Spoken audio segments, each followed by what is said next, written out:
ইছলামলৈ ধৰ্মান্তকৰণ হৈ ধন আত্মসাৎ কৰি পলায়ন আত্মসহায়ক গোটৰ সম্পাদিকাৰ বেংকৰ ঋণ পৰিশোধৰ বাবে জমা ৰখা ৬৭,০০০ টকালৈ উধাও পপি বৰা নামৰ মহিলাগৰাকী। এই ঘটনা সংঘটিত হৈছে কলিয়াবৰৰ লেংটেং ৰেখা পাহাৰত। ২ সন্তানৰ মাতৃগৰাকীৰ পলায়নৰ পিছত সমস্যাত পৰিছে গোটৰ সদস্যসকল।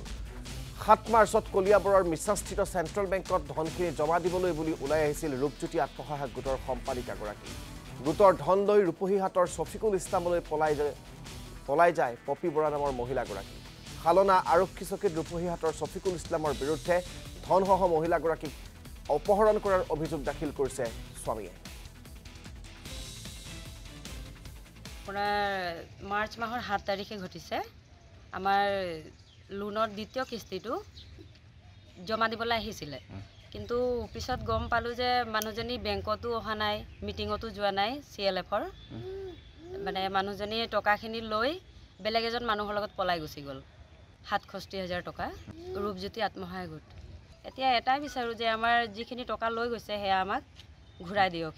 চালনা আৰক্ষীৰ ছাৰে কৈছে যে টকা পইচাৰ ক্ষেত্ৰত বোলে কেছ ৰেজিষ্টাৰ নহয়, হ'লেও ছাৰক আমি ৰিকুৱেষ্ট কৰিছোঁ যে মানুহজনীক আমাক বিচাৰি আনি দিয়ক, আমাৰ টকাখিনি যাতে আমি ঘূৰাই পাওঁ।